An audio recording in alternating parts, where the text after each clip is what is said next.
World's biggest astrology community in Tamil. Online Astro TV, வாழ்வின் வெளிச்சம். Online astro டிவியை கண்டு மகிழுங்கள். அடுத்ததாக திருச்சியிலிருந்து வருகை புரிந்த அஸ்வினி ஜோதிட தாந்திரிக பரிகார நிலையத்தின் நிறுவனர் மருத்துவ ஜோதிடர் திரு நந்தகுமார் ஐயா அவர்கள் பணம் சேமிக்க தாந்திரிக பரிகாரங்கள் என்ற தலைப்பில் பேச உள்ளார். மிகச்சிறப்பான ஒரு சொற்பொழிவாக இருக்கும். எல்லாருக்கும் தேவையான ஒரு தலைப்பு பணம் சேமிப்பது. அதை பற்றி பேச வருமாறு சொற்பொழிவாற்ற வருமாறு அன்புடன் கேட்டுக்கொள்கிறேன். திருநீலகண்டம். அனைவருக்கும் வணக்கம்.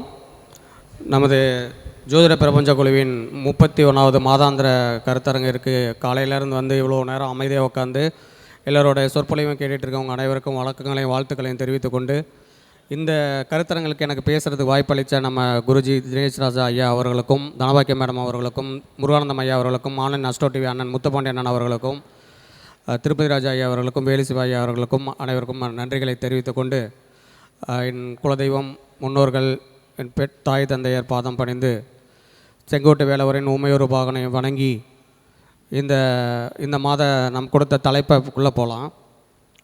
இப்போ இந்த மாதம் எனக்கு கொடுத்த தலைப்பு என்னென்னா, பணம் சேமிக்க தாந்திரிக பரிகாரங்கள். பணம் சேமிக்க தாந்திரிக பரிகாரங்கள். பணம் சம்பாதிக்கிறதுக்கு இல்லை, பணத்தை சேமிக்கிறதுக்கு. சம்பாதிக்கிறது எல்லாருமே தெரியும். சம்பாதிக்கிறதுக்கு யூடியூப்பில் பாருங்கள், ஏகப்பட்ட யூடியூப்ஸ் இருக்குது. அது வந்து எல்லாருக்குமே தெரியும். நீங்கள் வந்து இந்த ஒரு மூலிகை போதும் கட்டுக்கட்டாக பணம் சம்பாதிக்கும். உங்கள் பீரோ ஃபுல்லாக பணம் நிறையணுமா, இதை வச்சுக்கோங்க அப்படிலாம் நிறைய இருக்குது. ஒரு லட்டு 2 லட்டுலாம் என்னமோ சொல்கிறாங்கல்ல. எல்லாமே வந்து முதல்ல டிஸ்க்ளைமராக ஒரு சில விஷயங்களை சொல்லிடுறேன். பணம் சம்பாதிக்கிறதுக்கான ஏதோ ஒரு பரிகாரங்களோ இதை பற்றி ஏதோ ஒன்று முதல்ல யூடியூப்பில் பேசுகிறாங்கன்னா அதோட கமெண்ட்ஸில் போய் பார்த்தீங்கன்னா தெரியும். இதை சொல்கிறீங்க, முதல்ல நீ சம்பாதிச்சிருக்கியான்னு கேட்பாங்க. இந்த பொருள் பற்றி எங்களுக்கு தெரியும், இதை வச்சு எப்படி பணம் வரும்னு கேட்பாங்க. இந்த கமெண்ட்ஸ்லாம் பார்த்தீங்கன்னா கழுவி ஊற்றுவாங்க. பார்த்தா நல்லா தெரியும். ஏன்னா நிறைய பேர் இதை பற்றி வியூஸ் வரும். பணம்னு போட்டாவே நிறைய வியூஸ் வருங்கிறதுக்காக நிறைய பேர் பணத்தை பற்றி பேசுவாங்க. ஆனால் உள்ள கண்டென்ட் என்னென்னா இந்த அத்தர், புணுகு, ஜவ்வாது, அப்புறம் பச்சை கற்பூரம், ஏலக்காய், இதை பற்றி தான் பேசுவாங்க. அது எல்லாமே நல்ல விஷயந்தான், இல்லைன்னு சொல்லலை. தாந்திரிகம்னாவே அதுதான். இப்போ தாந்திரிகத்தில் நம்ம எப்படி பணத்தை சேமிக்கிறதுனா, பணத்தை சம்பாதிக்கிறதுனா அதுக்கெலாம் இந்த மாதிரி பொருட்கள் வேணும், அதை பற்றி போடுவாங்க. அதை பற்றி ஏதாவது பேசுனாங்கன்னா உடனே கமெண்ட்ஸில் என்ன போய் சொல்லுவாங்க, இதை சொல்கிறியே முதல்ல நீ எவ்வளோ சம்பாதிச்சிருக்கேன்னு கேட்பாங்க. சம்பாதிச்சே நீ முதல்ல சேமித்து வச்சுருக்கியான்னு இருக்கும். இப்போ எல்லாத்துக்குமே டிஸ்க்ளைமர் மாதிரி சில விஷயங்களை சொல்லிடுறேன். நானும் வந்து நம்மளோட இங்கே திருச்செங்கோடு மீட்டிங்கில் தான் ஒரு 6வது மீட்டிங்லேருந்து வந்துட்டுருக்கேன். ஓரளவுக்கு அப்புறம் தான் பேசினேன். எனக்கு முன்னாடி இந்த நண்பர்கள்லாம் நமக்கு வழிகாட்டினாங்க. என்னோடய சிவகாளி செய்ய மூலமாக நமக்கு இங்கே நிறைய பேரை தெரிஞ்சது. இப்படி வந்தோம். ஈவன் ஒரு சிங்கிள் பேரண்ட்டு தான், எங்கள் அம்மா மட்டும் தான் என்னை வளர்த்தாங்க. ஒரு சத்துணவு உள்ள ஒரு சாதாரண அமைப்பாளராக தான் இருக்காங்க, இருந்து ரிட்டையர் ஆகியிருக்காங்க. அப்பா இல்லை. ஸோ அம்மா வேறு எந்த பூர்வீகம் சம்மந்தப்பட்ட முன்னோர்களோட சொத்துக்கள் எதுவுமே சிங்கிள் டிஜிட் கூட இல்லை. எல்லாமே சுய முயற்சியால், அம்மாவோட வளர்ச்சியால், அம்மா அந்த ஸ்கூலில் இருந்து கொண்டு வர அரிசி பருப்பு வச்சு, ரேஷனில் இருக்கிற வருஷங்களை வச்சு தான் படித்தோம். கவர்மெண்ட் ஸ்கூலில் தான் படித்தோம். கவர்மெண்ட் தான் 12th வரையிலும் படித்த உடனே வேலைக்கு போயாச்சு. அப்படியே வேலைக்கு பார்த்துக்கிட்டே பிஏ கரஸில் முடித்தேன், எம்ஏ டூரிசம் முடித்தேன், ஐஏட்டான்னு ஒரு கோர்ஸ் ஃபவுண்டேஷன் முடித்தேன், எல்லாம் முடித்தேன். அப்போ சைட் பை சைடாக ஜோதிடமும் கற்றுக்கிட்டோம். ஜோதிடம், தாந்திரிகம், மாந்திரிகம் என்னென்ன இருக்கோ எல்லாமே பார்த்துட்டோம். இது எதுக்காக சொல்ல வரேன்னா, இப்போ வந்து ஒரு பணம் சம்பாதிக்கிறதுக்கு ஒரு முதல்ல விஷயங்கள் நிறைய பேருக்கு தெரியும். அதுக்கு வந்து ஏதோ ஒரு யூடியூப்பில் பார்த்து, இல்லைனா நம்மளோட கூகுளில் பார்த்தாவே நிறைய வரும். அதை அப்படியே கம்பைல் பண்ணி எல்லாமே சொல்லிடலாம், அப்படியே ஒப்பிச்சிட்டு போயிடலாம். அதில் ஒரு பெரிய விஷயமும் இல்லை. இப்போ இது நம்ம பண்ணியிருக்கோமா, நம்ம அதனால் பலன் அடைஞ்சிருக்குமா அப்படிங்கிறது வந்து நம்மளோட லயபிலிட்டிஸும் அசெட்டை வச்சு பார்த்தா தான் தெரியும். அதுக்கு முன்னாடி நான் நம்ம இதை பற்றி நான் சொல்கிறேன். இதுக்கு முன்னாடி நம்ம அந்த சிறப்பு விருந்தினர் ஐயாவை வந்து வெல்கம் பண்ணிக்கிறேன். ஏன்னா அவங்க வந்து ராமச்சரண் ஐயா வந்து நம்ம தினேஷ் சார் வந்து ஒரு தடவை இன்ட்ரடியூஸ் பண்ணியிருந்தாங்க. நான் ஒரு சென்னையில் அவரை மீட் பண்ணேன். அவங்க பார்த்திங்கன்னா எவ்வளோ பெரிய மனுஷன், எவ்வளோ விஷயங்களை பார்த்துருக்காரு. நிறைய பிஸ்னஸ் எக்ஸ்போஷர் இருக்குது, நிறைய கார்ப்பரேட்ஸு, நிறைய கான்டாக்ட்ஸு, ஹை நெட்வொர்த் இண்டிவிஜுவல் மாதிரி தான் அவர். ஆனாலும் ஈவன் அவர் அவ்வளோ பெரிய ஒரு கேட்டகரியில் இருந்தாலும் தங்கபாண்டியன் ஐயாவுக்குலாம் ரொம்ப க்ளோஸு. நிறைய ஜோதிடர்களுக்கு நல்லா தெரியும். எல்லாருமே தெரிஞ்சிருந்தாலும் நம்மக்கிட்டேயும் ஒரு சாரோட ஃப்ரெண்டுங்கிறதுனால நம்மக்கிட்டேயும் ஒரு மரியாதை பேசுவார், விஷ் பண்ணுவார். அவரே ஃபோன் பண்ணி விஷ் பண்ணுறதுலாம் உண்மையிலுமே வெரி அமேசிங் சார். ரொம்ப ரொம்ப ஹம்பிள். ரொம்ப தேங்க்ஸ் உங்களெல்லாம் சந்திக்கிறதுக்கு, பிரபஞ்சம் வாய்ப்பு கொடுத்ததுக்கு. நீங்கள் இந்த இதுக்கு சிறப்பு விருந்தினராக வந்ததுக்கு நாங்கள் ரொம்ப நன்றி தெரிவிச்சுக்கிறோம் சார். ஸோ அப்போ வந்து இந்த பேக் டு சப்ஜெக்ட்டு, இப்போ இந்த பணம் சம்பாதிக்கிறதுக்கான விஷயங்களில் நம்ம எதனால் எந்த இடத்துல இதெல்லாம் வந்து நம்ம நிறைய விமர்சனப்படுத்தப்பட போகிறோம் அப்படின்னு பார்த்திங்கன்னா, ஒரு டிப்ஸ் ஒன்று சொல்கிறாங்கன்னா முதல்ல நம்ம செஞ்சு பார்த்துருக்கோமா, அனுபவம் இருக்கா, வந்திருக்கா அப்படிங்கிறத பார்த்தா தான் தெரியும். ஸோ இப்போ 98 அந்த சில்லறையிலே நான் வந்து 12th முடிச்சுட்டு வேலைக்கு போயிட்டேன். சரவணபவனில் ஒரு வாட்டர் பாய் வேலை மாதிரி சேர்ந்தேன். அப்போ ரொம்ப ஷார்ட்டாக இருப்பேன். என்னோடய ரொம்ப க்ளோஸ் ஃப்ரெண்டு எனக்கு முன்னாடியே அதில் போய்ட்டு ஒரு சர்வர் வேலையில் இருந்தான். ஸோ அப்போ வந்து என்ன வந்து அவன் தான் கூப்பிட்டு வந்து அந்த ஹோட்டலில் சேர்த்து விட்டான். நம்ம ரொம்ப ஷார்ட்டாக இருக்கிறதுனால, நீ வந்து சரவணபவன் ஓனர் ரொம்ப தெரியல எல்லாருக்கும், ராஜகோபாலனாச்சு. அவர் என்னை பார்த்துட்டுனா, தம்பி என்ன மாதிரியே குட்டையாக இருக்க, நீ வந்து சர்வர் வேலைக்கு செட் ஆக மாட்டேன், கொஞ்ச நாளைக்கு வாட்டர் பாய் வேலை பாரு, அப்புறமேலு நீ பார்த்துக்கலாம் அப்படின்னு சொல்லி அனுப்பிச்சிட்டார். எனக்கு உடனே அங்கேயே ஒரு மாதிரி ப்ரொமோட் ஆகிடுச்சு. ஏன்னா நம்ம ஃப்ரெண்டு அங்கே வந்து சர்வராக இருக்கான். அவன் வந்து இந்த போலாம் போட்டுட்டு பிளாக் ஷர்ட்டு, ஒயிட் ஷர்ட்டு, பிளாக்லாம் போட்டு சூப்பர், அவன் அரவிந்த் சார் மாதிரி இருப்பான்னு வச்சுக்கோங்க. அப்படி அவனை அந்த ஒரு மென்ட் செட்லேயே போயிட்டேன். 12th முடிச்சுக்க என்ன வயசு, 16-17 வயசு, ஒன்றும் தெரியாது. வீட்டோட சூழ்நிலை மேற்கொண்டு படிக்க வேண்டாம், நம்ம வேலையை பார்த்துட்டு அப்புறம் படிப்போன்ற மாதிரி ஒரு கான்செப்டில் போயாச்சு. அந்த மாதிரி அவர் சொன்ன விஷயம் என்னென்னா, என்ன மாதிரியே குட்டையாக இருக்க, அந்த ஒரு பாயிண்ட் எனக்கு கொஞ்சம் ஒரு சின்ன ஆறுதலாக இருந்தது. சரி, ஓனரே இப்படி சொல்கிறாருங்கிற மாதிரி சரி அந்த வேலையை அடாப்ட் பண்ணிவிட்டு கொஞ்ச நாள் ஓட்டினேன். எனக்கு அதுக்கப்புறம் அவங்க செட் ஆகலை. ஒரு வருஷம் சம்திங் பண்ணிவிட்டு அதுக்கப்புறம் வெளியே வந்துட்டேன். அப்போவே ஒரு 4000 ரூபாய் எவ்வளோ சம்திங் சம்பளம். அப்போ எங்கள் அம்மாவுக்கு 1500 தான் சம்பளம் அந்த கவர்மெண்ட்டில். ஆனால் ஒரு 4000 ரூபா சம்பளங்கிறது ஒரு டீசெண்டாக தான் இருந்தது. பட் ஆனால் என்னால் மெயின்டைன் பண்ண முடியல. ஏன்னா அந்த வயசில் அந்த அழுத்தம்லாம் தாங்க முடியல. நிறைய வேலை, அங்கே நிறைய மேனேஜர்ஸ்லாம் நல்லா வழி காட்டினாங்க. இருந்தாலும் என்னால் அந்த ப்ரெஷரை தாங்கிட்டு ஒர்க் பண்ண முடியாமல் நான் வந்துட்டு அப்புறம் ரொம்ப கஷ்டப்பட்டேன். எலக்ட்ரிக்கல் வேலைக்கு போகிறது அப்படி இப்படி ஏதோ ஒரு வேலை பார்த்துக்கிட்டே இருந்தேன். அதுக்கப்புறம் தான் 2000 எனக்கு ஹிக்கின் பாதம்ஸில் ஒரு வேலை கிடச்சிது. ஹிக்கின் பாதம்ஸ் புக் ஷாப் தெரியும். அங்கே வந்து ஒரு செக்யூரிட்டி வேலையை ஜாயின் பண்ணேன். 1800 2000 சம்பளம் 2000.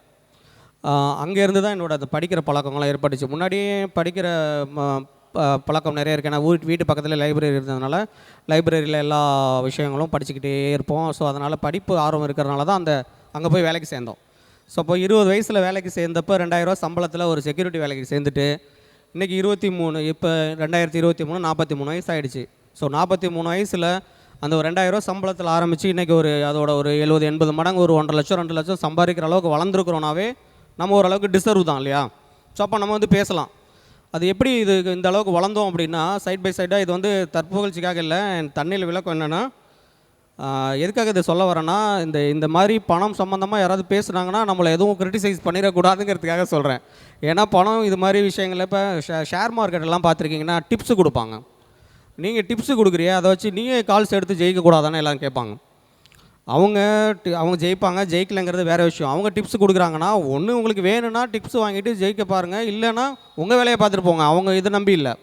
அது மாதிரி அவங்க அந்த ஷேர் மார்க்கெட் தெரிஞ்சிருக்கிறதுனால தான் அந்த அப்ஸ் டவுன்ஸ் எல்லாம் யோசித்து அவங்க டிப்ஸ் கொடுக்குறாங்க இல்லையா? அதுபோல் நம்மளும் இத்தனை வருஷமாக ஒரு 98லேருந்து ஒரு வேலையை நோக்கி சம்பாரித்து அதுக்கப்புறம் அதை சேமித்து அதுக்கப்புறம் ஒரு வீடு வாங்கி 2 வீடு வாங்கி கல்யாணம் பண்ணி குழந்தை பார்த்து ஒரு அளவுக்கு லெவலில் இருக்கிறதுனால நான் வந்து எலிஜிபிள்னு நான் நினைக்கிறேன். அதனால் நான் இதை பேசுகிறேன். ஸோ அப்போ வந்து நான் கடந்து வந்த பாதைகளில் நான் கற்றுக்கிட்டது நிறைய குருமார்கள், நிறைய நண்பர்களோட உதவிகள், எந்த உறவினர்கள் மற்ற விஷயம்லாம் இல்லை, முன்னோர்கள் சொத்தோ இது மாதிரி எதுவும் இல்லை நண்பர்கள் மூலமாக. அப்புறம் நமக்கு மென்டர்ஸாக நிறைய பேர் இருப்பாங்கள்ல ஒவ்வொரு கம்பெனிஸ்லேயும். அந்த சரவணபவனில் மேனேஜர்லேருந்து கடைசியாக நான் ஒரு கிளப்ஸ் ஆன் ஹாலிடேஸ்னு ஒரு ஹாலிடேஸ் கம்பெனியில் வேலை செஞ்சேன். அந்த மேனேஜர் வரையிலும் எல்லாருக்கிட்டே என்னென்ன தனித்திறமை இருக்குது, என்ன மாதிரி எப்படி அவங்க மேனேஜர் லெவலில் இருக்காங்க, எப்படி மேனேஜரல் ஸ்கில்ஸை வளர்த்துக்கிட்டாங்கன்றதெல்லாம் நான் உன்னிப்பாக கவனிச்சிக்கிட்டே தான் இருப்பேன். ஈவன் தோ நான் வந்து ஒரு செக்யூரிட்டியாக இருந்தாலும் சரி, ஒரு சேல்ஸ் அப்புறம் எக்ஸிக்யூட்டிவாக இருந்தாலும் சரி, பிரான்ச் மேனராக இருந்தாலும் சரி. ஸோ இப்போ எதுக்கு சொல்ல வரேன்னா, பணத்துக்கு பேசிக் குவாலிட்டி என்னென்னு பார்த்தீங்கன்னா, பணம் வந்து ஒரு மதிப்பு. பணம்ங்கிறது வந்து ஒரு மதிப்பு தான். எனக்கு தெரிஞ்சவரை நான் சொல்கிறேன். பணத்தை வந்து ஈர்க்கிறதுக்கோ பணத்தை வந்து சேமிக்கிறதுக்கோ நிறைய வழிகள் இருக்குது. அதுக்கு முக்கியமான வழி என்னென்னா முயற்சி. ஸோ 3ஆம் பாவம் அப்படிங்கிறது தான் ரொம்ப ரொம்ப இம்பார்ட்டன்ட் என்னை பொறுத்தவரையும், தனபாவத்தை விட. ஏன்னா 2ஆம் பாவத்துக்கு 2ஆம் பாவமே 3ஆம் பாவம் தான். இப்போ இவ்வளோ தூரம் நான் வளர்ந்ததுக்கு காரணம் வந்து ஒவ்வொரு கம்பெனியும் ஒவ்வொரு விஷயமா வளர்ந்து வந்துட்டு இருக்கிற காரணம்னா முயற்சி. அடுத்து இது என்ன இருக்குது, இதில் என்ன இருக்குது, இதில் என்ன இருக்குன்னு ஒன்று ஒன்றா பார்த்து அதில் என்ன விஷயங்கள் இருக்குதுன்னு கற்றுக்கிட்டு வளர்கிறதுனால மட்டும்தான் இந்த மாதிரியான ஒரு நிலையை வந்து எட்ட முடியுது. அதுக்கு வந்து எல்லாரோட சப்போர்ட்ஸு, குருவோட அருள், பூர்வ புண்ணியம், நம்ம செய்கிற கர்மா, நல்லது தீமைகள்னு வச்சுக்கிட்டாலும் கூட முயற்சின்னு ஒன்று இருக்கணும். ஸோ அப்போ வந்து முயற்சி மகிழ்ச்சி ஈக்குவல் டு பணங்கிறது தான் என்னோடய கான்செப்ட்டு. ஸோ இப்போ வந்து இது முயற்சிக்கு வந்து எப்படி இருக்குது அப்படின்னு பார்த்தீங்கன்னா, லைஃப் இஸ் அ கிஃப்ட்னு ஒரு புக்கு இருக்குது, படித்து நெட்லலாம் இருக்குது, லைஃப் இஸ் அ கிஃப்ட்டுன்னு.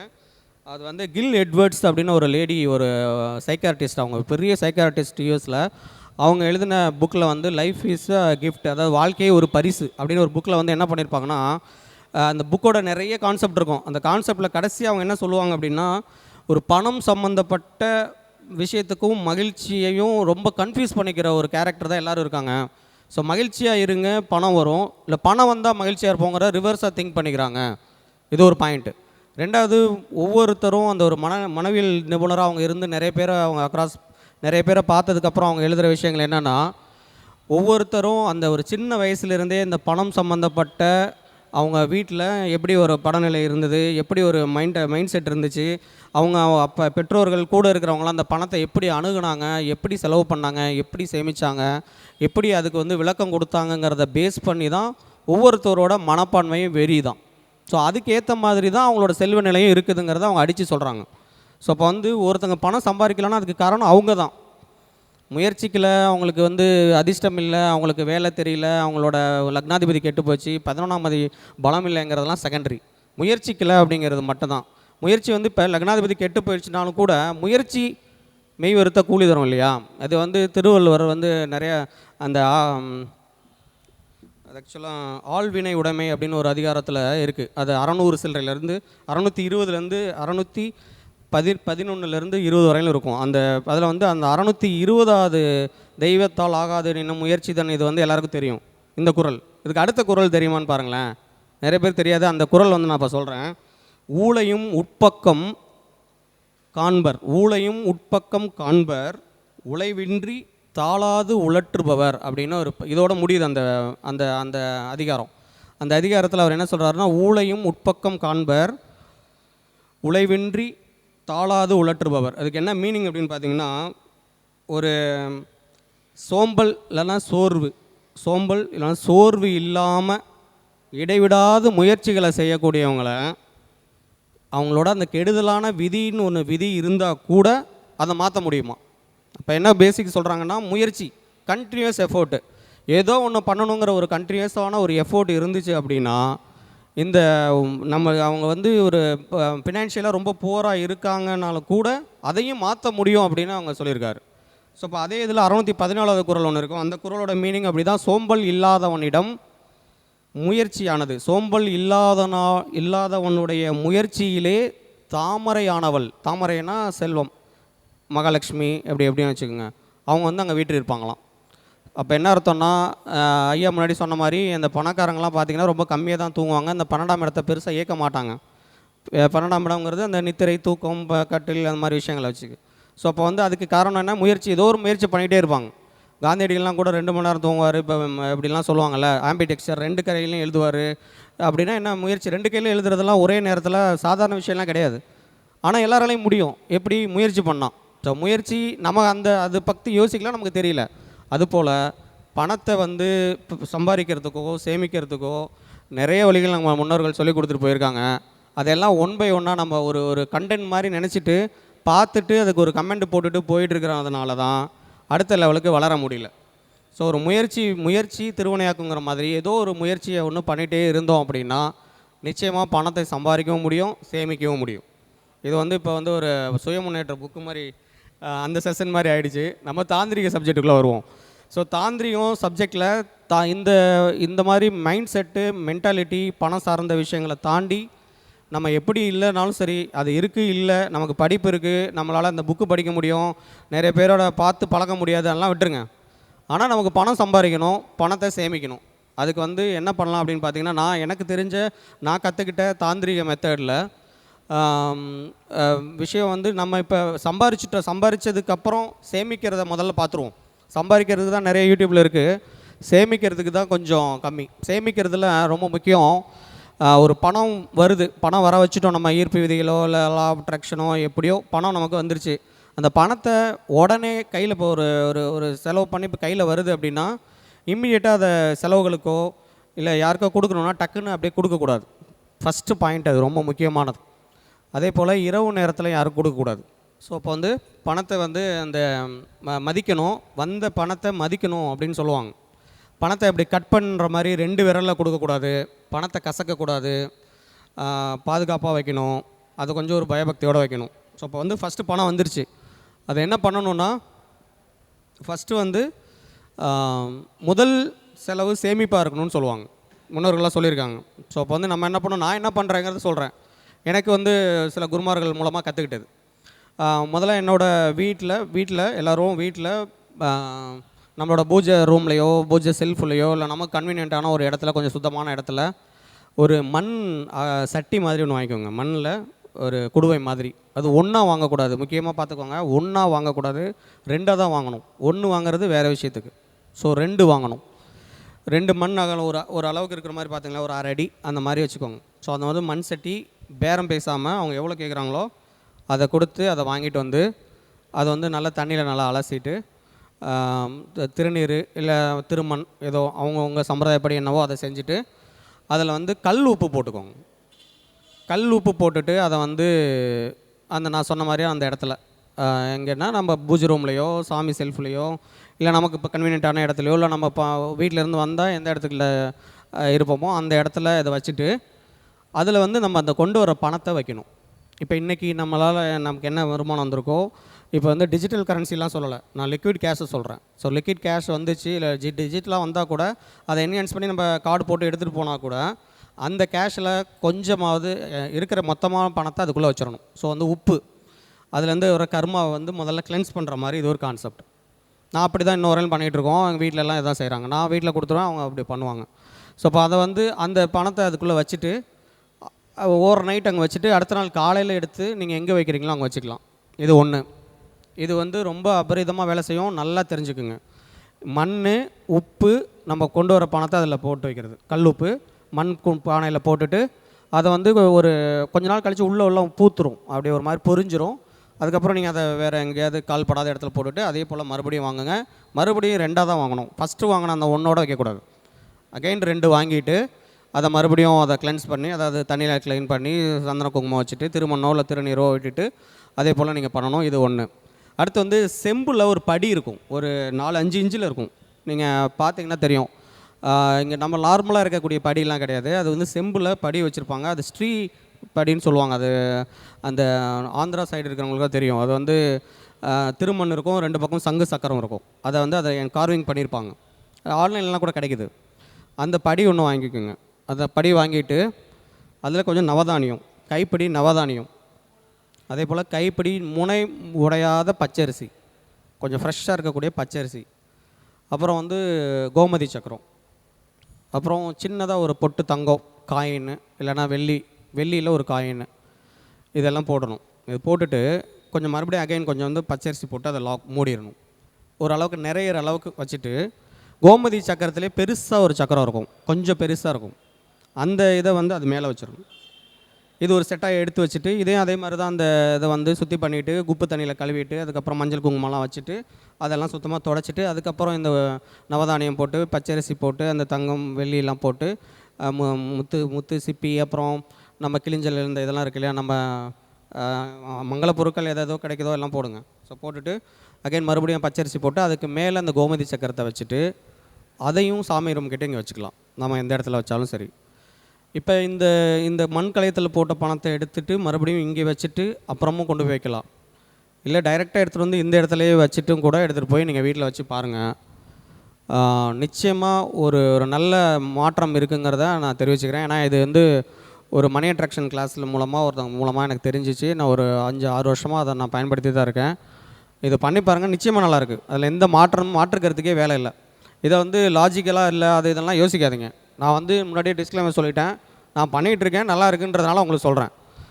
நீ பண்ணிவிட்டு நல்லா இருக்கியா நல்லா இல்லையான்லாம் கேட்கக்கூடாது. நல்லா இருக்கேன், நிச்சயமாக நல்லாயிருக்கும், அது நீங்களும் பண்ணி பாருங்கள். இது ஒன்று. இது பண்ணும்போதும் உங்களுக்கு வந்து இந்த பணம் வரவும் இன்க்ரீஸ் ஆகும், விரய செலவும் குறையும். இப்போ வந்து இந்த முன்னாடி சொன்ன மாதிரி இந்த பணம் சம்பாதிச்சிடலாம், அப்புறம் அதை செலவு வீண் செலவுன்னு இருக்கு இல்லையா, தேவையான விஷயங்களுக்கு செலவு. அப்போ வீண் செலவுன்றது அவங்களே சொல்லியிருக்காங்க, அது பேரே வீண் செலவு, தேவையில்லாத செலவு. பணம் இருக்குன்றதுனால பணம் இறைக்க தான் சுரகுன்ற மாதிரி நிறைய செலவு பண்ணிக்கிட்டேவும் இருக்கக்கூடாது, அதே நேரத்தில் கஞ்சத்தனமாகவும் இருக்கக்கூடாது. இதுவும் ஒரு முக்கியமான ரூல். பணம் கொடுத்தா தான் கிடைக்கும், எங்கே கொடுக்கணும் எது கொடுக்கணுங்கிறத நம்ம பார்க்கணும். செலவு பண்ணணும், வீண் செலவு பண்ணக்கூடாது. அப்போ இந்த வீண் செலவு ஆகாமல் இருக்கிறதுக்கு எது வீண் செலவுன்னு தெரியாமல் நிறைய பேர் செலவு பண்ணிகிட்டே இருப்பாங்க. ஸோ இப்போ இதெல்லாம் வந்து கண்ட்ரோல் பண்ணலாம். எப்படின்னு பார்த்தீங்கன்னா, அதுக்கு வந்து மறிக்கொழுந்து நல்லா வேலை செய்யும். மறிக்கொழுந்து வாங்கிட்டு ஒரு மறிக்கொழுந்து ஒரு வெள்ளை துணியில் மறிக்கொழுந்து கொஞ்சம் போட்டு அதில் வந்து அந்த தாளம்பூ குங்குமமும் பச்சை கற்பூரம் வச்சு ஒரு முடிச்சு மாதிரி கட்டி பணம் வைக்கிற இடத்துல வச்சுருவாங்க. இது ஒன்று. மறிக்கொழுந்து தண்ணியில் ஊற வச்சு அதை வீடு துடைக்கும் போது இல்லைனா வீட்டுக்கு வாசலில் தெளிக்கும் போது அதை போட்டுடுவாங்க. அதுவும் வீண் செலவுகள் வீண் விரயங்களை குறைக்குது. கண் கூட பார்த்தாச்சு. மறிக்கொழுந்து சென்ட்டு அத்தர்லாம் கிடைக்குது, அது கூட யூஸ் பண்ணலாம். மறிக்கொழுந்து ஒரு சின்ன பீஸ் எடுத்து பஸ்ஸில் வச்சுக்கலாம், பணம் வைக்கிற இடத்துல பாக்கெட்டில் கூட யூஸ் பண்ணி பாருங்கள். இதுவும் வீண் செலவை குறைக்குது. வீண் செலவு எதுங்கிறத தீர்மானிக்குது. நமக்கு தெரிய மாட்டேங்குது எது செலவுன்னு. இப்போ ஒரு ஹோட்டலுக்கு போகிறோம், ஒரு நார்மலான ஒரு தோசை சாப்பிட்றதுக்கு 80 ரூபா ஆகுதுன்னா, நம்ம வேல்யூ ஆடட் மாதிரி நிறைய சாப்பிட்ற 180 ரூபானா நம்ம முதல்ல அதை போய் சாப்பிட்றோம். சாப்பிடக்கூடாதுன்னு இல்லை, என்ன இடத்துக்கு எது தேவையோ அது செஞ்சால் தான் அது செலவு. தேவையில்லாத எல்லாமே அதை வீண் செலவு தான். ஸோ இப்போ வீண் செலவு செஞ்சாலும் செல்வ வளத்தை நிச்சயமாக பாதிக்கும், சேமிப்பை குறைக்கும். ஸோ இப்போ இந்த விஷயத்தையும் கொஞ்சம் கவனமாக வச்சுக்கோங்க. இதில் வந்து நான் முன்னாடியே சொல்லியிருக்கேன், எங்களோட முஸ்லீம் ஐயா இருக்கார் இல்லையா, அவங்க வந்து சைஃபுல்லா அச்சரம்னு ஒன்று இருக்குது. சைஃபுல்லா யந்திரம் அது பேர். முஸ்லீம்கள்லாம் எப்படி இந்த மாதிரி ஒரு ஃபினான்ஷியலாக வளர்கிறாங்க அப்படின்னா, இந்த இஸ்லாமிய பெருமக்களும் அவங்களோட ஃபினான்ஷியல் ஸ்டேட்டஸு, அவங்களெலாம் ஒற்றுமை, அவங்க வந்து உழைப்பு, அவங்களோட அந்த வேலையில் கவனம், கூட இருக்கிறவங்களில் பார்க்குற விதம் எல்லாமே வேறு மாதிரி இருக்கும். என்ன காரணம்னா அவங்க அந்த மாதிரி சொல்லி ஊட்டி வளர்ப்பாங்க. ஸோ இப்போ வளர்க்கும் போது இது அதனால தான் வந்து அவங்க பொதுவாகவே ராகு காரகம், ராகு அபரிதமாக கொடுத்துரும். ஸோ அப்போ வந்து அவங்க என்ன பண்ணுறாங்க அப்படின்னு பார்த்திங்கன்னா, இதுக்கு வந்து ஸ்பெசிஃபிக்காக அந்த அந்த அந்த எந்திரம் இருக்குது, அந்த சைஃபுல்லா எந்திரம்னு சொல்கிறது வந்து ரொம்ப எக்ஸ்ட்ரானரியாக வேலை செய்யும். ஒரு 10க்கு 10 இருக்கும். அது வந்து ஒரு இறைவனோட 91 நாமங்களை 91 நாள் 99 நாள் உருவேற்றுவாங்க. 99 நாமங்களை 99 நாள் உருவேற்றுவாங்க. அது முடிஞ்சோன்னா அவங்க வீட்டில் ஒரு கூட்டு பிரார்த்தனை வச்சு அதுக்கப்புறம் அதை வந்து ஃப்ரேம் பண்ணி அதை அருமையாக வச்சுருப்பாங்க. இது வந்து ரொம்ப எக்ஸலண்ட்டாக இருக்கும். நம்ம சென்னை சென்டரில் இதெல்லாம் கிடைக்குது, வேணுங்கிறவங்க வாங்கிக்கலாம். அதோட ஸ்ட்ரிங்க் பண்ணி தாயத்தை கூட அதெல்லாம் பண்ணிக்கலாம். ஸோ இப்போ அந்த இதை வந்து இந்த மாதிரி சேமிக்கிறதுக்கு வழி இல்லாமல், இல்லைனா பணம் வராமல், பணம் வந்தாலும் வீண் விரயங்களாக ஆகக்கூடியது, குழந்தைங்க படிப்பு இல்லை, இந்த மாதிரி தேவையில்லாத செலவுகள் ஆகிட்டே இருக்கிறவங்க, முக்கியமாக வாடிக்கையாளர்கள் வரல, பணம் சார்ந்து ஏதோ ஒரு பிரச்சனை இருக்குது, ஏதோ நல்லா தான் இருந்துச்சு பிஸ்னஸ்ஸு, திடீர்னு ஏதோ லாக் ஆகிடுச்சின்னு சொல்லுவாங்க இல்லையா, அவங்களுக்குலாம் வந்து இந்த மாதிரி எந்திரங்கள் வந்து ரொம்ப எக்ஸலண்ட்டாக வேலை செய்யும். அது வேணுங்கிறவங்க தொடர்பு கொள்ளுங்கள். ஸோ அப்போ வந்து அந்த பணம் சம்பாதிக்கிறதுக்கு வழிமுறைகள் நிறைய இருந்தாலும், சேமிக்கிறதுக்கு இருந்தாலும், இந்த மாதிரி சில விஷயங்களை தாண்டி அரோமா தெரப்பீஸ்லாம் இருக்குது. அதை வீடு வந்து சுத்தமாக வச்சுக்கிறது, அந்த நூக் அண்ட் கார்னர்ஸை கிளியராக இருக்கிறது, அப்புறம் ஏதோ வாசனை திரவியங்கள் போடுறது, தூபம் போடுறதும் வந்து பண வரவை இன்க்ரீஸ் பண்ணுறதும் அஸ் வெல் அஸ் வீண் செலவுகளை குறைக்கிறதுக்கும் யூஸ்ஃபுல்லாக இருக்கும். ஸோ அப்போ வந்து தூபம் போடும்போது தூபத்தில் அந்த மருதாணி விதை, அப்புறம் பச்சை கற்பூரம், இதெல்லாம் லவங்கப்பொடி இருக்குல்ல, அந்த சின்னமுன் ஸ்டிக்கோட பொடி, அந்த பொடி கூட வீண் விரயங்களை வந்து குறைக்கிறதுக்கு ரொம்ப எக்ஸலண்ட்டாக வேலை செய்யும். ஸோ இப்போ இதெல்லாம் வந்து தூபமாக போடலாம். நம்ம வைக்கிற பாக்ஸில், அதாவது பீரோவில் பணம் கொண்டு போய் வைக்கிறோம், இல்லை முதல்ல இந்த சாமி இதெல்லாம் வச்சுட்டு அதுக்கப்புறம் எடுத்துகிட்டு போய் வைக்கிற இடமும் கொஞ்சம் சுத்தமாக வச்சுக்கிறது. காலைல ஒரு மேடம் பேசும்போது அந்த தேக்கு பெட்டி பற்றி சொன்னாங்களே, அந்த தேக்கில் வைக்கிறது. தேக்கு இல்லாதவங்கள்லாம் ஒன்றும் பயப்பட வேண்டாம், என்ன இடம் இருக்கோ அந்த இடத்துல இது மாதிரி சில விஷயங்களை கொஞ்சம் முயற்சி, இதுக்கு பேர் தான் முயற்சி மெய் விருத்த கூலி தரும். ஏதோ ஒன்று செய்ய தான் ஒன்று செய்ய முடியும். நம்ம இதை ஒரே இடத்துல ஸ்டாக்னண்ட்டாக நின்றுட்டோம் அப்படின்னா, இதை கொஸ்டின் பண்ணிக்கிட்டே இருந்தோம்னா அடுத்த லெவலுக்கு வளர்கிறதுக்கு வாய்ப்பு கிடைக்காது. ஸோ அப்போ வந்து அது வளரணும், அதை முயற்சி செய்யணும், அதை வந்து இம்ப்ளிமெண்ட் பண்ணி பார்க்கணும். அதுக்கப்புறம் தான் கிரிட்டிசைஸ் பண்ணணுமா கமெண்ட் பண்ணுமானா யோசிக்கணும். இல்லை போகிற போக்கில் பேசிட்டு போகிறதுனால லாஸ் வந்து உங்களுக்கு தானே வழியாக வேறு யாருக்கும் இல்லை. ஸோ அப்போ வந்து இந்த அரோமா தெரப்பி மாதிரி அந்த வீடை சுத்தமாக வச்சுக்கிறது, கிளாரிட்டி வச்சுக்கிறது. ஸோ இப்போ ஜோதிட ரீதியாக பணத்தை சம்பாதிக்கிறதுக்கு 2ஆம் இடம் சொல்லக்கூடிய முகத்தை கொஞ்சம் பொலிவாக வச்சுக்கிறது, அதுக்கு ஏதாவது கொஞ்சம் மெனக்கடலாம், தப்பு இல்லை. இந்த கடலை மாவெல்லாம் போட்டு குளிக்கலாம். ஸோ வந்து சுத்தமாக வச்சுக்கலாம். முக்கியமான விஷயம் என்னென்னா, இந்த டூத் ப்ரஷ் இருக்குல்ல, டூத் ப்ரஷ் பார்த்திங்கன்னா அப்படியே பிஞ்சு போய் அப்படியே பரிதாபமாக வச்சுருப்பாங்க. அது வந்து ரொம்ப ரொம்ப ரொம்ப அகெயின்ஸ்ட்டு பணத்தை ஈர்க்கிறதுக்கு. ஸோ வந்து டூத் ப்ரஷ் வந்து நல்ல குவாலிட்டியாக எவ்வளோ அதிகமாக வாங்க முடியுமோ அந்தளவுக்கு வாங்கிட்டு ஒரு 3 மாதம் 6 மாதத்துக்கு மேலே அதை யூஸ் பண்ணாமல் இல்லைனா அழுக்கு ஆகாமல் கரெக்டாக பார்த்துக்கிட்டா அதுவும் கூட ஃபினான்ஷியல் விஷயத்துக்கு ரொம்ப ஹெல்ப் பண்ணும். ட்ரை பண்ணி பாருங்கள். ஸோ அப்போ வந்து டூத் ப்ரஷ்ஷு நல்ல பேஸ்ட்டு யூஸ் பண்ணணும். அந்த அந்த முகத்தை வந்து கொஞ்சம் நல்லா க்ளீனாக வச்சுக்கணும். ஃபினான்ஷியலாக ஸ்டெபிலிட்டாக இருக்கிறவங்களாம் பார்த்திங்கன்னா கிளியராக இருப்பாங்க. முகம் பார்த்தா அப்படியே பிரகாசமாக தெரியும். பணம் இருக்குதுன்னு திமிரு இல்லைல்ல, பணம் இருக்குது இருந்தாலும் இல்லைனாலும் அவங்க கிளியராக இருப்பாங்க. எப்படின்னா அவங்களுக்கு தெரியும் அந்த பணத்தோட வேல்யூ என்ன, பணம் வேணும்னா என்ன செய்யணுங்கிறது தெரியும். நமக்கு தான் அதெல்லாம் தெரிய மாட்டேங்குது. ஸோ அப்போ வந்து அந்த 2ஆம் இடம் சம்மந்தப்பட்ட முகத்தை கிளியராக வச்சுக்கணும். முக்கியமானது ராங் கமிட்மெண்ட்ஸ் கொடுக்கக்கூடாது. அதை பார்த்துங்க. ஸோ ராங் கமிட்மெண்ட்ஸு, அதாவது நான் செஞ்சுட்டு சொல்லிவிட்டு செய்யாமல் இருக்கிறாங்க இல்லையா, அவங்களாமே ஃபினான்ஷியலி எங்கேயாவது ஒரு இடத்துல லாக் ஆவாங்க.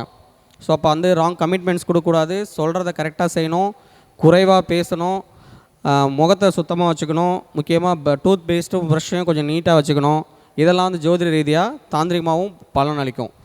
இது ஒன்று. அப்புறம் வந்து பொதுவாக வந்து ஃபினான்ஷியலி நல்லா இருக்கணும்னா 2ஆம் அதிபதி 11ஆம் அதிபதி, முதலீடு வேணும்னா 12ஆம் அதிபதி.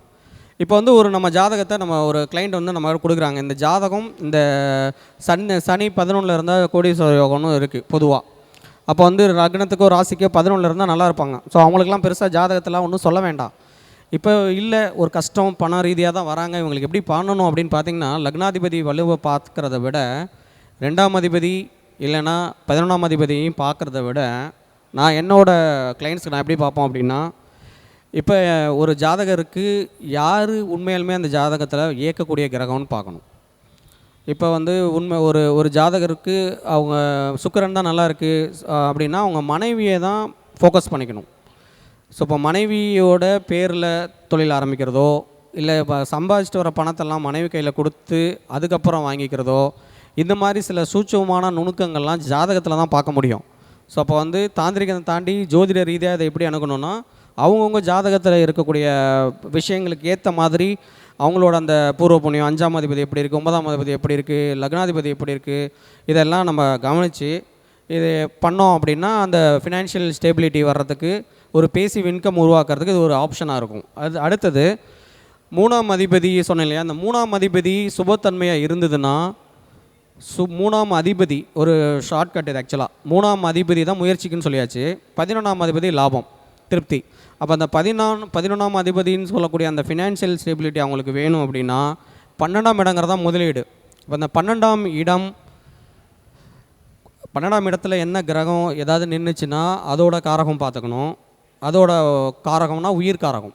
இப்போ 12ஆம் இடத்துல சூரியன் இருக்குன்னா சந்திரன், அப்பா, சந்திரன் நின்றுச்சுன்னா அம்மா, அந்த மாதிரி உயிர் காரகத்தை எடுத்துக்கணும்.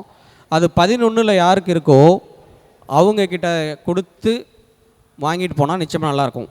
இது வந்து நான் ஒரு கிளாஸில் கற்றுக்கிட்டேன். ஆக்சுவலாக எனக்கு 11ல் குரு சுக்கிரன். இப்போ என்ன பண்ணுவேன், பணம் வந்துச்சுன்னா உடனே போய் என் பையன்கிட்ட கொடுப்பேன், என் பையன் என் ஒய்ஃப்கிட்ட கொடுப்பாங்க, என் ஒய்ஃப் வந்து அந்த பணம் வைக்கிற இடத்துல வச்சுருவோம். இப்படி தான் வந்து நாங்கள் ரெகுலராக ஃபாலோ பண்ணிகிட்டே இருக்கோம். இது வந்து ஒரு கிளாஸில் படித்தோம், அதை இம்ப்ளிமெண்ட் பண்ணுறோம், ரிசல்ட்டை பார்க்குறோம். அது மாதிரி அவங்கவுங்க ஜாதகத்தில் என்ன மாதிரியான கிரகம் இருக்குது, 11ல் இருக்கக்கூடிய கிரகங்களோ 11 பார்க்கக்கூடிய கிரகங்களோட உயிர்காரங்கள் யாராவது இருந்தாங்க அப்படின்னா அவங்க கையில் கொடுத்து அவங்க நேமில் நம்ம எதாவது பிஸ்னஸ் பண்ணுறது, அது அவங்க நேம் சம்மந்தப்பட்ட அவங்களோட அந்த கிரகம் சார்ந்த விஷயங்களில் நம்ம ஈடுபடுறது, இது மாதிரி விஷயங்கள்லாம் பண்ணும்போது ரொம்ப சீக்கிரமாக தனத்தை பெருக்கலாம், சேமிக்கவும் செய்யலாம். இது ஒரு கான்செப்ட். அதே போல் இன்னும் கொஞ்சம் தாந்திரிகமாக சொல்லணுன்னா, இந்த மாதிரி ஃபினான்ஷியலாக இந்த விசாகம் நட்சத்திரம் வர அன்னைக்கு கோமுகியிலேருந்து, கோமுகி சிவன் கோயிலில் கோமுகி இருக்கும், அதில் வந்து சாமி அபிஷேகம் பண்ணும்போது தீர்த்தம் வரும். இது வந்து எனக்கு எக்ஸலண்ட்டாக பலன் கொடுத்துச்சு. நான் விசாக நட்சத்திரன்றதுனால என்னன்னு தெரியல, பட் வந்து விசாக நட்சத்திரம் அன்னைக்கு சிவன் ஆலயத்தில் அபிஷேகம் பண்ணி வரக்கூடிய அந்த தீர்த்தத்தை கோமுகியில் பிடிச்சிட்டு வந்து நம்ம வீடுகள்லையும் தொழில் செய்கிற இடத்துலையும் தெளிச்சிட்டு வந்தீங்கன்னா ஒரு மினிமம் ஒரு 3 months ஸ்பேன் ஆஃப் டைமில் நிச்சயமாக ஒரு நல்ல ஃபினான்ஷியல் மாற்றம் ஏற்படுது. இது ரொம்ப நான் அனுபவித்து பார்த்தது. அதையும் ட்ரை பண்ணி பாருங்கள். அதே போல் ஃபினான்ஷியல் க்ரைசிஸில் இருக்கிறவங்க, ஒரு இன்ஸ்டேபிலிட்டி இருக்கிறவங்க, அவங்க என்ன பண்ணலான்னா கண்டினியூஸாக 12 மாதம் திருவண்ணாமலை கிரிவலம் போயிட்டு வந்தால் கூட ஒரு எக்ஸலண்ட்டான ரிசல்ட் கிடைக்குது. திருவண்ணாமலை என்ன மாதிரியான அவங்க திருவண்ணாமலையை குறிக்கக்கூடிய பாவங்கள் அவங்களுக்கு எப்படி இருந்தால் கூட பரவாயில்ல, கண்டினியூஸாக ஒரு மாதம் கூட விடாமல் 12 மாதமும் அவங்க 12 அந்த கிரிவலம் போயிட்டு வந்தாங்கனாலும் ஒரு நல்ல மாற்றங்களை என்னோடய கிளைண்ட்ஸுக்கு நான் பார்த்துருக்கேன். அதுவும் கூட ட்ரை பண்ணுங்கள். அப்புறம் குலதெய்வ வழிபாடு அது ரொம்ப முக்கியம். குலதெய்வ வழிபாட்டுக்கு பொங்கல் வச்சு வணங்குறது, முக்கியமாக வஸ்திரம் கொடுக்கறது, இது மாதிரி விஷயங்களும் வந்து ஃபினான்ஷியல் விஷயத்துக்கு கொஞ்சம் அடுத்த லெவலுக்கு கொண்டு போகும். அப்புறம் அந்த முன்னாடி சொன்ன மாதிரி இந்த வாய் பற்றி சொன்னேன் இல்லையா, அந்த முகம் வாய், அந்த வாயில் துர்நாற்றம் வரும்ல, ஒரு மாதிரி ஸ்மெல், அவங்களும் ஃபினான்ஷியலி ரொம்ப லாக் ஆகிடுவாங்க. ஸோ இப்போ வந்து முகத்தை எந்த அளவுக்கு க்ளீனாக வச்சுக்கிறோமோ வாயும் அவ்வளோ க்ளீனாக வச்சுக்கணும். அதுக்கு தான் நல்லா ப்ரஷ் யூஸ் பண்ணுங்கன்னு சொன்னோம், நல்ல குவாலிட்டியான பேஸ்ட் யூஸ் பண்ணுங்கன்னு. அதுக்கு மேலே ஏதோ ஒரு ஏலக்காயோ ஏதாவது ஒரு விஷயங்களை வந்து நம்ம சீவ் பண்ணணும். வாயில் வந்து ஸ்மெல் வரக்கூடாது. முடிஞ்ச அளவுக்கு எல்லாருக்கும் விடியகாலம் எந்திரிக்கும் போது அப்படி தான் இருக்கும், அது ஆப்ஜெக்ட் வேறு. அதனால தான் என்ன பண்ணுவாங்கன்னா, நல்ல பில்லியனர்ஸ்லாம் பாருங்கள் 2 தடவை டெஃபினட்டாக பல்ல விளக்குவாங்க. அப்புறம் மவுத் ஃப்ரெஷ்னர் வச்சுருப்பாங்க. அந்த இது மாதிரிலாம் அப்பப்போ வந்து கொப்பளிச்சிக்கிட்டே இருப்பாங்க. ஸோ வாய் துர்நாற்றம் இல்லாமல் பார்த்துக்கிறதும் ஃபினான்ஷியல் விஷயங்களுக்கு ஒரு நல்ல வேலை செய்யும். அதே போல் வேர்வை வாடம் வராத அளவுக்கு பர்ஃப்யூம் யூஸ் பண்ணுறது ரொம்ப முக்கியம். அந்த அரோமா தெரப்பியில் அதுவும் வந்துடும். பர்ஃப்யூம் யூஸ் பண்ணுறதுல அந்த சதயம் எப்படி இருக்குது அதெல்லாம் செகண்டரி. ஒரு ஒரு ஒரு பர்சன் அப்படி கிராஸ் பண்ணி போகும்போது ஒரு நல்ல வாசம் வரணும். பேசிக்காகவே நம்ம உடம்புல ஒரு வேர்வை நாற்றம் இருக்குது அப்படின்னா ஃபினான்ஷியலி அவங்க கொஞ்சம் வீக்காக இருக்காங்கன்னு தான் அர்த்தம். அப்போ வந்து ஒரு தசாபுத்தி மாறும்போது கூட வேர்வை ஸ்மெல் மாறும், தெரியுமா உங்களுக்கு? கேள்விப்பட்டிருக்கீங்களா? ஒரு தசாபுத்தி மாற அவங்களோட வேர்வையில் ஸ்மெல் மாறும். அப்போ வந்து ஒரு சுப விஷயங்கள் போகும்போது அதெல்லாம் மாற்றிக்க முடியும். அதுக்கு என்னென்னா நம்ம மெனக்கடணும், முயற்சி பண்ணணும்.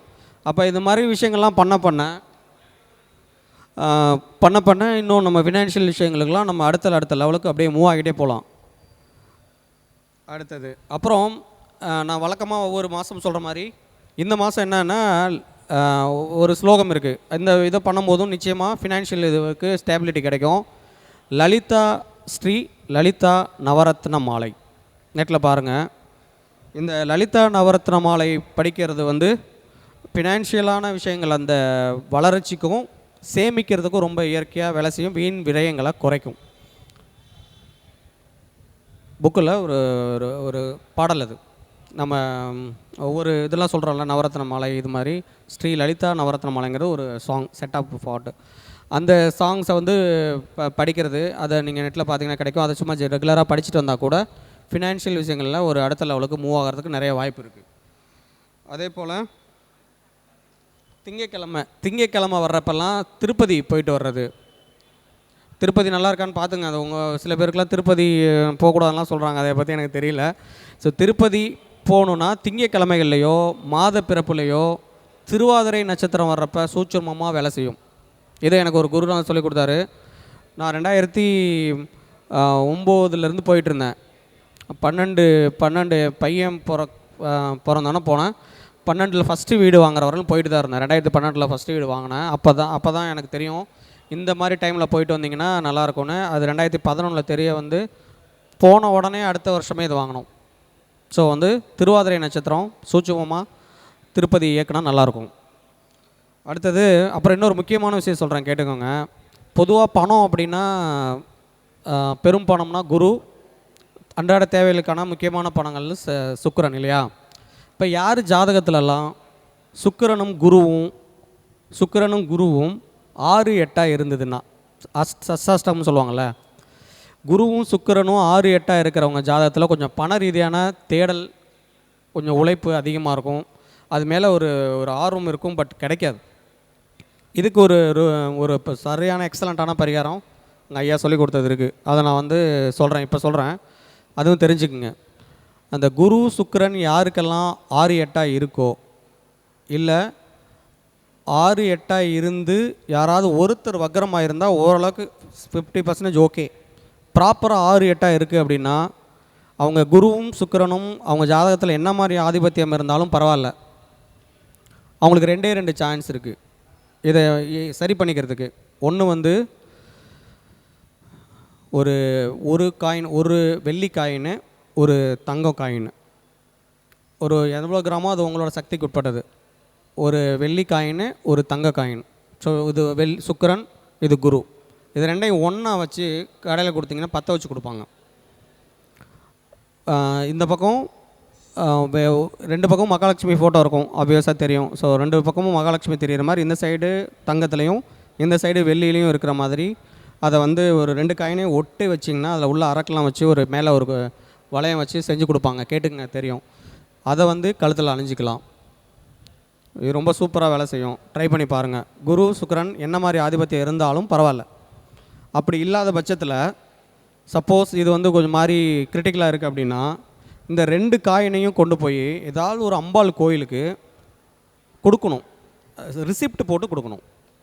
ஒரு வெள்ளி காயின் சோ பர்சன் இத்தனை கிராம் வெள்ளி இத்தனை கிராம் தங்கம்ன்ட்டு சொல்லிவிட்டு ரிசிப்ட் போட்டு முடிஞ்சால் அவங்க போய் அந்த உண்டியலில் சேர்க்கணும். இதை செஞ்சு பார்த்தாலும் இந்த குரு சுக்கிரன் அஷ்டமமாக இருக்கிறவங்களுக்கு இது வந்து ஒரு எக்ஸலண்ட்டாக வேலை செய்யும். சொல்லுங்கள்.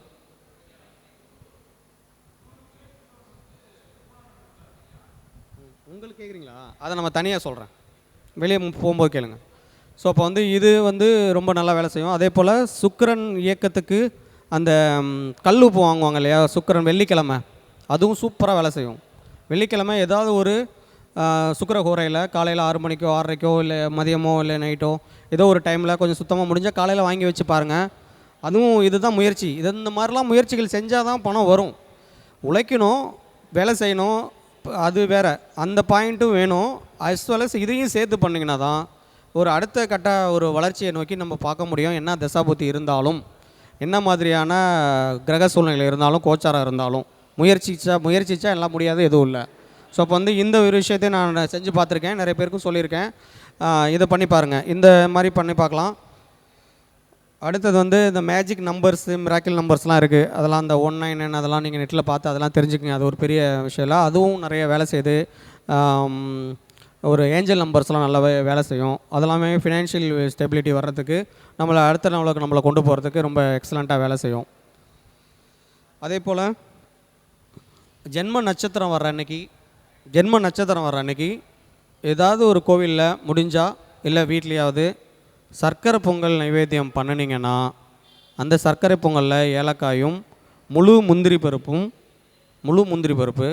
ஏலக்காய் கொஞ்சமாக பச்சை கற்பூரம் இது போட்டு நீங்களே செஞ்சு வீட்டில் அந்த நைவேத்தியம் பண்ணி யாருக்காவது கொடுத்து, இல்லை நீங்களே சாப்பிட்டாலும் சரி, இல்லை யாருக்காவது கொடுத்தாலும் சரி, இல்லை வாய்ப்பு இருந்ததுன்னா கோவிலில் இந்த மாதிரி பொருளோடு கொடுத்து அதை பண்ணிங்கனாலும் ஒரு 2-3 மாதத்துலேயே ஒரு நல்ல மாற்றம் திகழ்கிறத பார்க்கலாம். அடுத்தது கலர் தெரப்பியும் நிறைய இருக்குது. கலர் தெரப்பியில் பர்பிள் கலர் நல்லா எக்ஸலண்ட்டாக வேலை செய்யும்.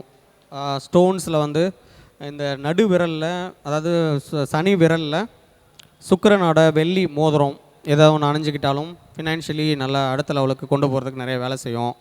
அது வந்து அவங்க ஜோதிட ரீதியாக அந்த 9ஆம் அதிபதியோட ஸ்டோனோ இல்லை அவங்களோட யோகியோட ஸ்டோனோ இதெல்லாம் நீங்கள் அதை போட்டுக்கிட்டாலும் அந்த ஃபினான்ஷியல் அடுத்த லெவலுக்கு போகிறதுக்கு, அந்த ஒரு பணம் சம்பாதிக்கிறதுக்கும் சேமிக்கிறதுக்கும் அது வந்து ஒரு தாந்திரிக ரீதியாக இது வேலை செய்யும். அதே போல் அமித்திஸ்ட்னு ஒரு சப்ஸ்டோன் இருக்குது. உபரத்னங்களில் அமித்திஸ்ட் எக்ஸலண்ட்டாக வேலை செய்யும் ஃபார் ஃபினான்ஷியல் ஸ்டெபிலிட்டி. ஃபினான்ஸை இழுக்கிறதுக்கு அந்த அமித்திஸ்ட் கலரோட அந்த கலர் கூட யூஸ் பண்ணலாம். பர்பிள் கலரு, அந்த ஒரு கரு நீல கலர் மாதிரி இருக்கும், அந்த கலர் வாடாமல்லி கலர்லாம் சொல்லுவாங்க. அந்த கலரை யூஸ் பண்ணுறது, வீட்டில் அதை ஒரு லைட் ஷேடில் ஹாலெல்லாம் ட்ரை பண்ணி பார்க்குறது, இல்லைனா இப்போல்லாம் தான் ரொம்ப ஆர்டிஸ்டிக்காக செய்கிறாங்களா, அது மாதிரி விஷயத்தில் பர்பிள் கலர் வந்து நல்லா ஃபினான்ஷியலாக நல்லா இருக்கும். அந்த அமித்திஸ்டோட ரஃப் கிடைக்கும், ரஃப்னா அப்படியே பாறையாகவே கிடைக்கும். ஸோ அந்த அமித்திஸ்ட் ரஃப்பை வந்து வீட்டில் வாங்கி வச்சாலும் அதுவும் வந்து ஃபினான்ஷியல் விஷயங்கள் இழுக்கும். அவென்ச்சுரி நல்லா வேலை செய்யும், ஜேடு நல்லா வேலை செய்யும். அவென்ச்சுரின்லாம் இந்த கேசினோஸ் போகிறவங்கலாம் எடுத்துகிட்டு போவாங்க, நான் நிறைய பேருக்கு செஞ்சு கொடுத்துருவோம். அவென்ச்சுரின்னு ஒரு அப்படியே டார்க் ஒரு க்ரீனிஷ் கலர் இருக்கும், பெருசாக இருக்கும். அது கொஞ்சம் ஒரு 10-20 கேரட்டில் பல்காக வாங்கி பெரிய மோதிரம் போட்டுட்டு கொழும்புக்கு கேசினோஸ் போனவங்கலாம் நான் பார்த்துருக்கேன், நான் செஞ்சு கொடுத்துருக்கேன். ஸோ அது மாதிரி அவென்ச்சுரின் யூஸ் பண்ணலாம், ஜேடு யூஸ் பண்ணலாம், அதை வந்து பிரேஸ்லெட்டாக யூஸ் பண்ணலாம், மாலையாக யூஸ் பண்ணலாம். ஸோ ரஃப் யூஸ் பண்ணலாம். ரஃப் வந்து ரொம்ப எக்ஸலண்ட்டாக வேலை செய்யும். அமித்திஸ்ட் ரஃப்பு நிச்சயமாகவே நல்ல வேலை செய்யுது, நான் நிறைய பேருக்கு வாங்கி கொடுத்துருக்கேன். ஸோ அதுவும் ட்ரை பண்ணி பாருங்கள். அடுத்தது 9ஆம் அதிபதி. ஒவ்வொருத்தங்களுக்கும் 9ஆம் அதிபதி யாருன்னு பார்த்து அதுக்குரிய லக்ஷ்மியை வழிபடுறது ரொம்ப நல்லா வேலை செய்யும். அதுவும் வந்து ஒரு ஷார்ட்கட்டு. 9ஆம் அதிபதி ஃபினான்ஷியலாக அந்த நமக்கான அதிர்ஷ்டத்தை டெவலப் பண்ணுறது இல்லையா. ஸோ அப்போ வந்து ஃபினான்ஷியல் ஸ்டெபிலிட்டி வேணுங்கிறவங்க அந்த 9ஆம் அதிபதியை இயக்கலாம். அப்போ அந்த 9ஆம் அதிபதி யாருன்னு பார்த்து அந்த ராசிக்குரிய லக்ஷ்மியை வழிபடலாம். அப்படி பார்த்திங்கன்னா 9ஆம் அதிபதி சூரியனாக இருந்தால் விஜயலக்ஷ்மி, சந்திரனாக இருந்தால் கஜலக்ஷ்மி, செவ்வாயாக இருந்தால் தைரியலக்ஷ்மி, புதனாக இருந்தால் வித்யாலக்ஷ்மி, குருவாக இருந்தால் சந்தானலக்ஷ்மி, சுக்கிரனாக இருந்தால் தனலக்ஷ்மி, சனி பகவானாக இருந்தால் தானியலக்ஷ்மி, ராகுவோ கேதுவாக இருந்தால் ஆதிலக்ஷ்மி. ஸோ இப்போ இந்த லக்ஷ்மி வழிபாடு பண்ணுறது. அப்புறம் முக்கியமாக கஜலக்ஷ்மி பார்த்துருக்கீங்களா, அந்த 2 யானையோடு இருக்கும் இல்லையா, அந்த இதில் வந்து ஒரு கோயிலோட மேலே இருக்கும். ஸோ அதெல்லாம் வணங்குறது மூலமாக ரொம்ப அடிஷ்னலான பெனிஃபிட்ஸ் கிடைக்கும். ஃபினான்ஷியலாக நம்ம அடுத்த லெவலுக்கு வளர்கிறதுக்கும், நம்ம சேமிக்கிறதுக்கும், அதை கரெக்டான இடத்துல செலவு பண்ணுறதுக்கும் ரொம்ப வேலை செய்யும். ஸோ இப்படி தான் இது மாதிரி ஒரு 9ஆம் அதிபதி அந்த லக்னாதிபதியும் இயற்கை சுபரா வந்து இப்போ இன்னொரு ஷார்ட்டான ஒரு விஷயம் என்னென்னா, ஒரு சிலருக்கு ரொம்ப முக்கியமாக ஒன்று மட்டும் சொல்கிறேன். ஏன்னா ஜோதிட ரீதியாக அவங்க ஜாதகத்தை பார்த்தா தான் நல்லா கிளியராக அனலைஸ் பண்ணி நம்ம சொல்ல முடியும். இருந்தாலும் ஷார்ட்டாக 9ஆம் அதிபதி ஒரு இயற்கை சுபரா வந்து அவங்க வந்து 3, 6, 8ங்கிற மாதிரி 12ல் மறைவு ஸ்தானத்தில் இருந்தாலோ, இல்லை ஒரு மறைவு ஸ்தான அதிபதிகளோட தொடர்பு உண்டு அப்படி தொடர்போடு இருந்தாங்க அப்படின்னா, அவங்களுக்கு மட்டும் ஃபினான்ஷியல் ஸ்டெபிலிட்டி வர்றதுக்கு என்ன பண்ணலாம் அப்படின்னு பார்த்திங்கன்னா, அவங்களோட ப்ரெசன்ஸை வந்து முன்னாடி காட்டிக்கக்கூடாது. அவங்க வந்து இப்போ எனக்கு வந்து லக்னாதிபதி சூப்பராக இருந்து அது வந்து 6ல் மறைஞ்சிருக்கு, 8ல் மறைஞ்சிருக்கு அப்படின்னா, நான் வந்து ஃபினான்ஷியலி ஸ்டேபிளாக ஆகணும் அப்படிங்கிற பட்சத்தில் நான் வந்து என்னை முன்னிலைப்படுத்திக்கக்கூடாது. நான் தான் செஞ்சேன், நான் அதை பண்ணேன், நான் அதை பார்த்தேன், எல்லாமே என் ஃபேஸு நான் தான்ற மாதிரி இல்லாமல் இருந்து, யாரையாவது நம்ம ஜாதகத்தில் அவங்க ஜாதகத்தில் இருக்கக்கூடிய நல்ல கிரகத்தை வலிமைப்படுத்துகிற கிரகத்தை எடுத்து அதோட உயிர்காரகத்தை முன்னாடி, இப்போ சுக்கிரனா மனைவி தான் முன்னிலைப்படுத்திக்கணும், குருநாதரை முன்னிலைப்படுத்திக்கணும். அந்த மாதிரி விஷயங்களை நீங்கள் செஞ்சு பாருங்கள். அது கூட உங்களுக்கு ஃபினான்ஷியல் ஸ்டெபிலிட்டி கொடுக்கறதுக்கு ஒரு நல்ல விஷயமா இருக்கும் அப்படிங்கிறத சொல்லிவிட்டு, இந்த வகையில் இந்த வாய்ப்பு கொடுத்த நம்ம ஜோதிட பிரபஞ்ச குழு நிர்வாகிகள் அனைவருக்கும் நன்றியை தெரிவித்துக் கொண்டு, என்னோடய ஃபோன் நம்பர்